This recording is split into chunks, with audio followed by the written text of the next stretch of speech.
Hello, welcome to another episode of a very good social media podcast where we try to live up to that name every day.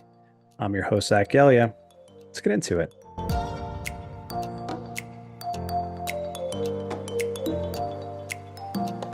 On today's episode, I have the honor and a privilege of welcoming Mekale Jackson, Senior Director of Global Social Media Strategy for Under Armour, to the show.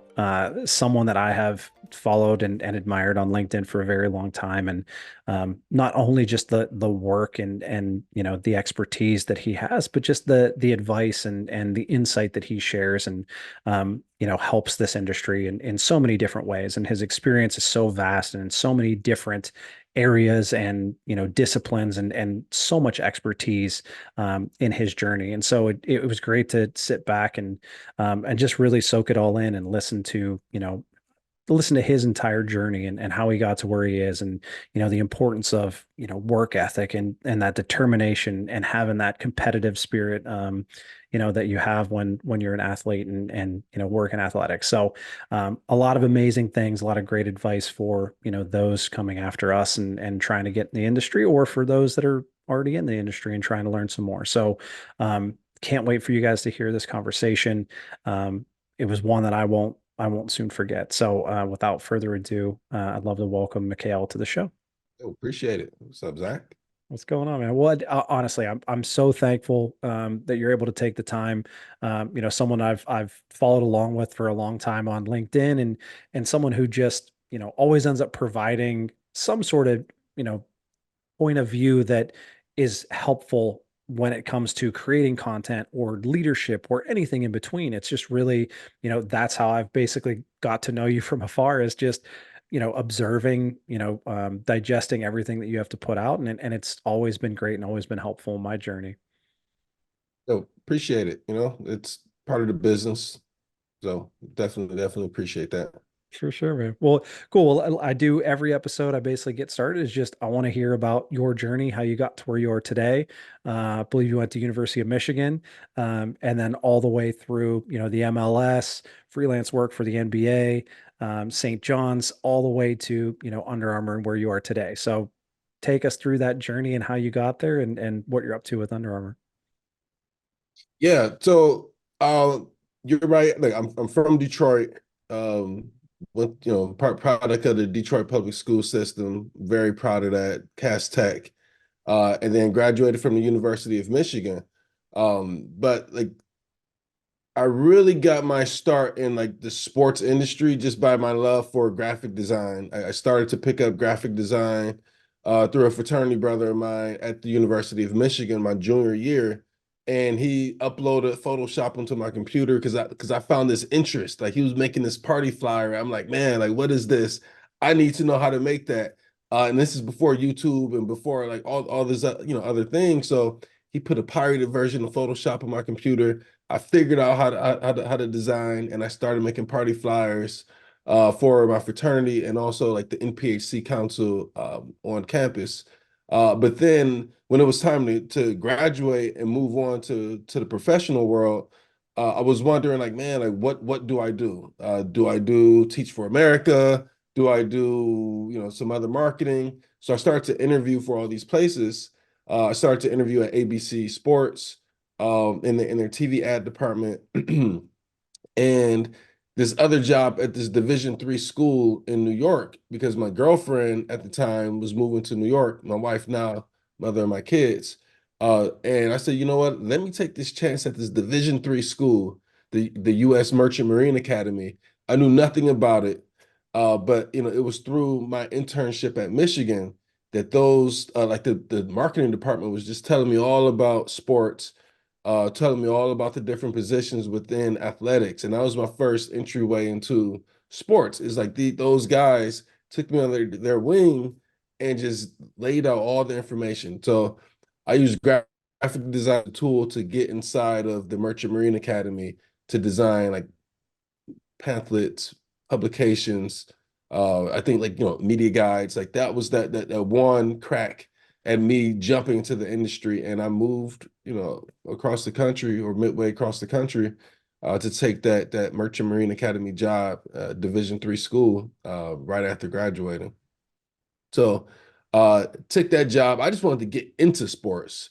And I was only there for 6 months because like my thing was I had these ambitions of working in Division 1. And there's nothing, and Division 3 was great, but I knew that ultimately I wanted to get in Division 1. And but I used that as an opportunity just to crack into sports. And like once I got into the sports ecosystem, a job at St. John's University opened up, and I reached out and applied. And that was my first boss, Mark Frado.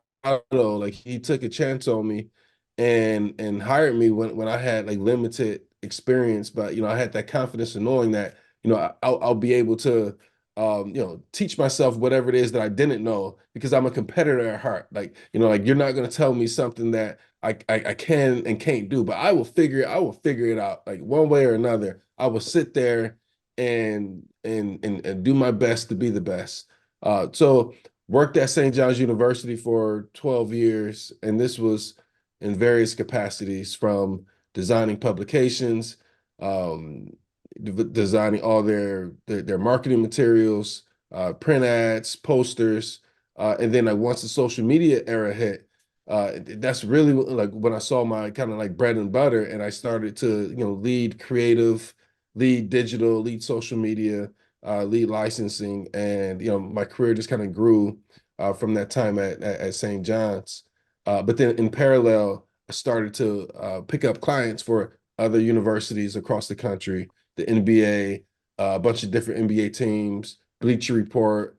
I started to just do all this design work for just a lot of other people, and that really gave me the experiences that I was truly kind of looking for. So like that was like my true start in sports. St. John's was pivotal, and then starting to freelance for the NBA and those other companies across the country. It's amazing, man. It's crazy. Like the story you mentioned about getting Photoshop because you were making like posters for parties and stuff. That's literally when I was in college. I went into communications because I loved film, I loved, TV, I loved writing, things like that. But one of the things that like got me into social media was me and my buddies would make videos to invite people to parties and we'd post them on Facebook and invite. So it's like it's so funny how something so little and like in the moment you don't really think anything of it of just like, oh, this is fun. Like it's just it's getting people here. But like how that grows and ends up being like, oh man, it kind of like started this whole journey. Right. Yeah, exactly. And that was my mindset as well. It's like when I was making those party flyers, I was doing it because number one, there's an interest to me. Like I had a pure interest in designing these marketing materials.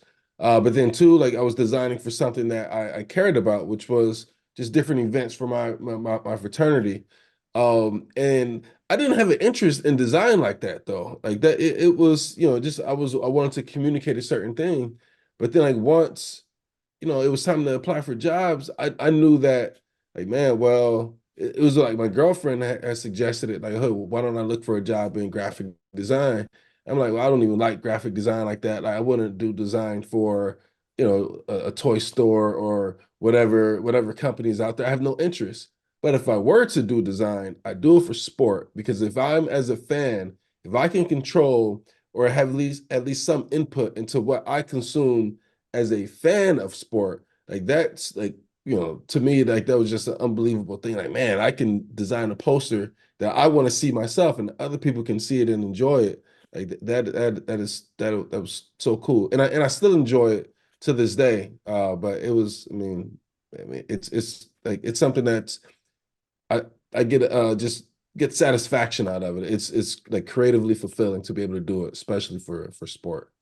Definitely. And it's just it's so important like just loving what you do and like that was the hard transition for me was like grew up as an athlete, played baseball and hockey all the way through, high school, college, but then it was like I'm not going pro, but like sports has been my whole life. So what do I do now? And what's a way to connect like all of the things that I'm interested in with sports? And it's like I graduated college in 2011 and it's not like social media was even close to what it is today. And like, I didn't know that it was going to be a career. It was just kind of like, you want to make videos for, this NASCAR track?" And it's like, "Yeah, I'd love to. That'd be great." And then just somehow it's like all of those interests, like you said, it's like, yeah, I love, editing videos. I love graphic design, things like that. But like, I really love doing it for sports because that's what I care about.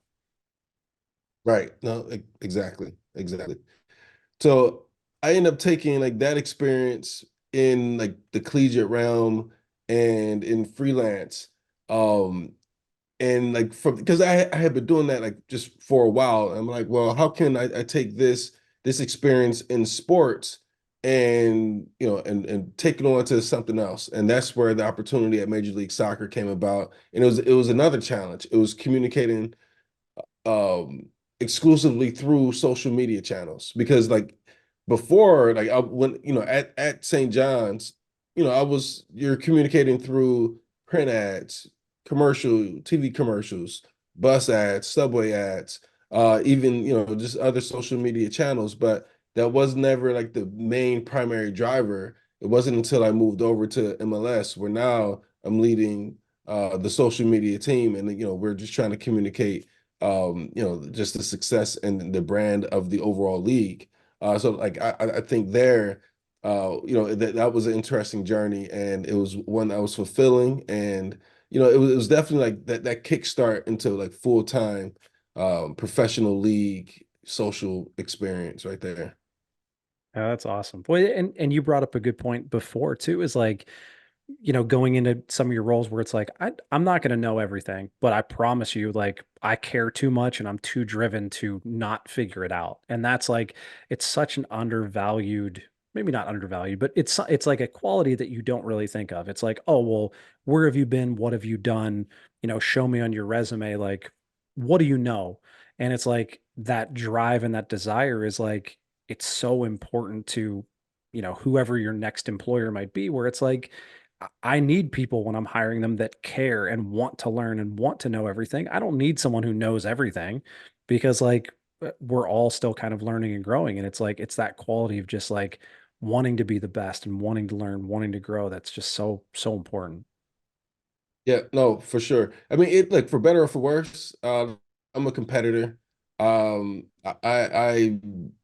I love competition. Like, like if you enjoy sport, like you enjoy the fact that there's two sides kind of going at it to win the game. And I can have as much love for you as a human being as possible. But like, hey, when we go on that field and get on the court, like, I'm trying to destroy you. Okay. So like, like I take that same type of mindset just into like what it is that we do as creators, content creators, as people who are like in the industry, doing something that's at the forefront of public consumption. But I thrive in if someone tells me I can't do something, meaning if they say like, oh, like you're not able to, or a if you tell me like I can't do something, or I'm limited to, like I would like it's like that Jordan phenomenon. Like, all right, I look for that small thing. You tell me something that I can't do, like, you know what? I'm gonna figure that out. Prove you wrong. Just to prove you wrong. Like, even if that's my side mission. I'm like, what? I'm gonna work and I'm gonna figure this thing out to prove this person wrong because they said I wouldn't be able to do something. Like, all right, let's go. I take that on as a challenge. So, yeah, but it's people who have that drive to just be better because like those things like you can't teach. You can't teach passion. You can't teach work ethic. You can't teach a good attitude and just someone who just has this desire to figure things out, get things done, and be the absolute best that they can be. And once you find someone like that, I've even found in my own career, well, if those people are there and they just want to get better and they are talented, like yo, you invest into them, you give them more, like you impart into them, you give them new challenges. Like it's almost like having like you have a kid, and eventually they're gonna learn to walk, but at some point you got to just throw them out there, let them fall a few times, and knowing that, well, what's the worst that can happen? Well, they're gonna fall, may scrape their knee, but they're gonna get up. Eventually, they're gonna start running. You just got to have confidence in them because like they've proved that they're going to keep getting up over and over again. And that's the same thing with people on your team and and your professional careers. Like you find those people who have that passion, that drive, and who are talented. Like you keep them around. Like you invest into them, and like they would thrive in no matter what environment you put them in. Yeah, it's so true. And it's like I always say, it's like you can teach people to cover a baseball game, to, you know, make a graphic. Like these are all skills that can be taught, but it's like if you want it worse than anyone else and you are dedicated to it more than anyone else, like you're going to learn faster, you're going to learn more, you're going to make what I taught you even better later on down the road. And like you said, it's not like, you know, everyone makes mistakes. Like I have yet to meet someone in this industry that has a perfect track record and has never tweeted or posted something that shouldn't have been posted. But like, it's how, like, that's how you learn. And that's like the failures don't define you. It's how you react to them. What do you learn from them? How do you kind of use them to your advantage and keep learning, keep growing, and keep moving forward? Right. Yeah, no, exactly. Like you gotta look, if you work in this industry and you haven't posted something and the community kind of, says, oh, social manager should be fired, or maybe you made something and it was a mistake, like whatever. Like that's part of social. I mean, that's the gift and the curse of this particular industry is like, yes, you're at the satisfaction of creating a lot of great content for moments that you enjoy, but at the same time, you're at the front lines of criticism, praise, ridicule. Everyone has an opinion about creative and social. Everyone thinks that they're expert in creative and social. No one truly understands the algorithm because even you could talk to Meta, X, Snapchat, Twitch. It's a moving target. No one knows the algorithm, and if anyone says that they're an expert and they know how to make any video viral, that is false. The platforms don't even know what makes a video goes viral. So like but yeah, our roles are at those front lines, and you got to have thick skin. You have to be willing to go out there and try new things, make mistakes, a lot of test and learn. So you use data to analyze, as much as you can, and you want to take educated chances and take educated risk. But at the same time, like you gotta jump. You have to, just go out there, figure it out. Let's see what's working. Let's see what's not. Learn from it. But you can't be scared. But it's one of those. It's just one of those industries where there's only a few other industries that's like it, where everything that you do is at the face of public consumption. And there's roles out there that you never see what it is that they do, but they're an important part of the engine, but you just don't see what they do. Like they're not at the front lines of public criticism. And sometimes I envy those types. It's like, man, I wish I could just, be over there and you're doing great work. You're a part of the team, but it's like you don't face the public, Yeah.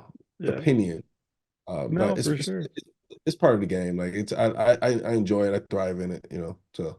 Definitely, man. Well, and like it's funny you brought up like the algorithm and it's like when threads got introduced, it's like, all right, well, what's our strategy? What do we want to do on threads? And it's like, I don't even think threads knows what threads is yet. So like how are like Meta is still figuring out what the platform is. So how do we do this? And it's like literally you have to fail and you have to fall to be able to run. Like you just try stuff, see if it works. If it doesn't, regroup, you think of something else. If that doesn't work, you think, and it's like failure is such a big part of it that it's like you you can't do anything without failure. And it's such a scary word that everyone, like, you don't want to fail, and like especially being a competitor, like you want to win. Like you always want wins. You always want, like, you never want to fail. And it's like it's hard because that's just part of it.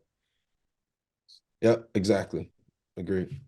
Yeah. So, well, so being at Under Armour now, and like one of the things that we normally talk about on the show is just kind of like a project that you're proud of, or something that means a lot to you that you've done that you can kind of explain and help people understand all of the thought, all the effort, all of the process that goes into something that, finally, goes out to the world and people can consume. But it's like, working with Steph Curry or Kelsey Plum or, the South Carolina, you win some, you lose none, like things like that, where it's like, it's not just you show up, this happens, it goes out, it's over. It's like all of these steps that get to, where everyone can finally see it.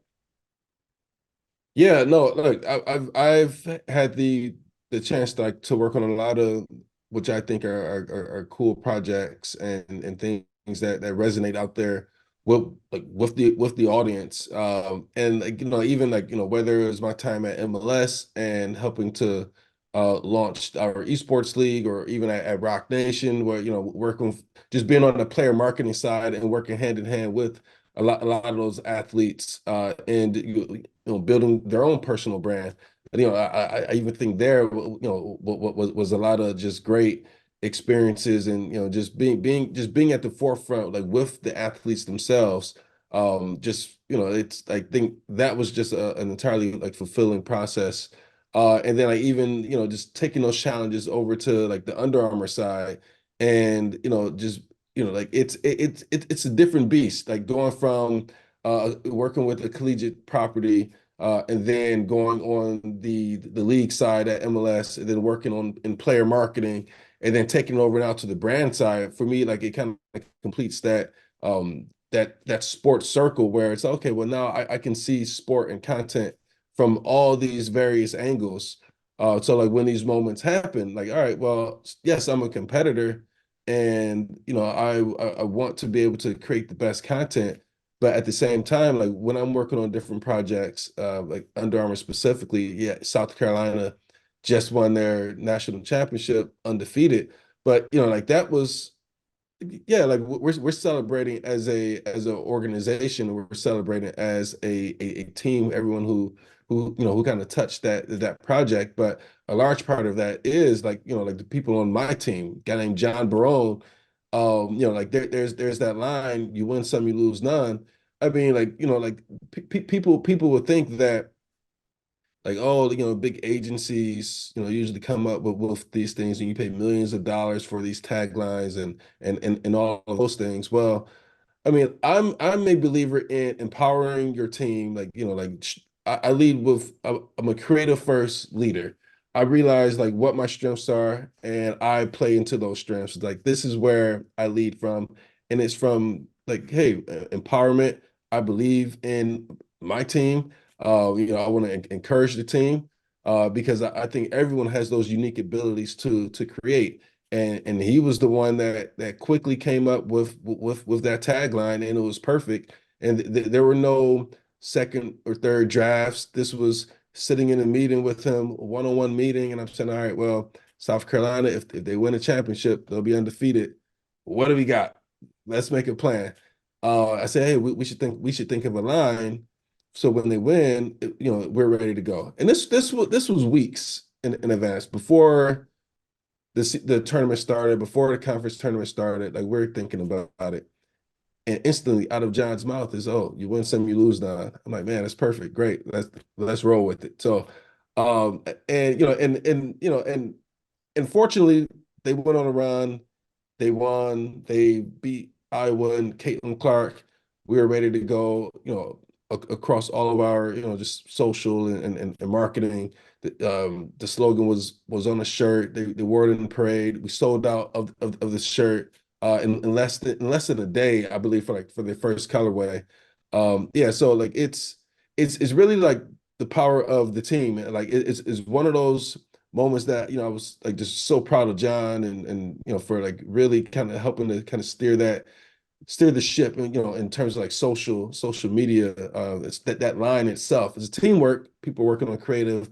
We have our freelancers working on videos. Like we're ready to go. We got the sports marketing team working with the teams and making sure that things are getting, on the website. Like, it's true team effort.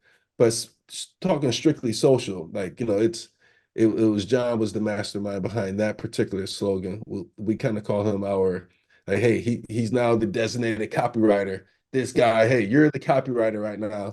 Um, because it was that one and then the one before it where we're having a little fun on social media.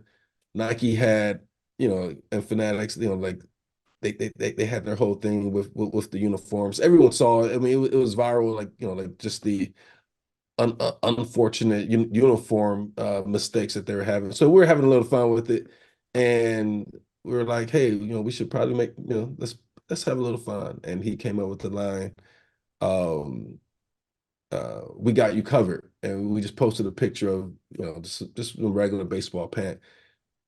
It went viral within like the sports community. Got picked up with some earned media, but like just great copywriting. So kudos to John. Definitely, man. Yeah, shout out to John. He's crushing it. But yeah, it's interesting too, like when the right idea comes along, not second guessing yourself, or like you said, like you're preparing this stuff so far in advance that it's like it's almost just enough runway to overthink it and continue to tweak and like, is that the right and it's like you have to have that conviction and that, like you said, you're empowering, you're trusting your team. It's like, this is perfect. Let's go with it. How do we make it come to life rather than like, well, let's take it to a bigger group and let's think of 9 other options that then we might be able to go with. And it's like, but the perfect options right here. Let's plan. Let's get it going. Yeah, and that's the thing. It's like, all right, well, you don't want to overthink it. Like you always want to. I've learned in my career, like you do want to trust your gut. Like there, I've learned before even Under Armour. This could have been like any other jobs that I've had, and it's like, man, maybe I should have tweeted that, or maybe we should have been prepared for X, Y, and Z moment. And then like the moment happens, and then you realize that, you know what, yeah, I should have been ready. And then and you listen to that inner voice, you listen to your gut, and you're like, man, you know what? Next time this feeling comes about, you gotta listen to it. So I've truly learned like, hey, if it feels wrong, it probably is wrong. Like, I should probably do something about it. And you just got to listen to your gut. And for projects like that one I was talking about with the actual line, like that was one where sure, weeks in advance, like we came up with the line, but we sit on it because it's like before you bring it to the broader group, because like there's sensitivities, like all the teams are trying to compete for a championship, and and we knew that we had a plan, so we'll work our plan as a smaller group, and then once you get closer to the moment, you bring it to the larger team, just so that there's visibility. But it's like you definitely just want to trust your gut, try not to overthink anything, and because it's going to be there for a moment, and then you move on to the next thing. So you just can't overthink stuff. Yeah, man, so true. Well, I mean, so while we're on the subject of just kind of overthinking advice, like trusting your gut, like going back to, when you're first getting into the industry and basically speaking to, those kids, those, up and coming creators, the social managers, whatever it might be, looking to someday get to where you are. What would be that piece of advice that, you wish you knew when you were getting into the industry that would help you kind of navigate that? Well, it's not even about like what I wish I knew, because like there are like lots of things that people have told me. Um, no, I can't answer that question. The things that I wish I knew earlier on that I end up finding out later on is like, especially like in this world of social creative marketing, where everything's at the forefront. I would say you have to post your work. I don't care if you're working in social and you've worked on a great project. I don't know. Put it on your social platforms. Put it on your website. Put it on your blog.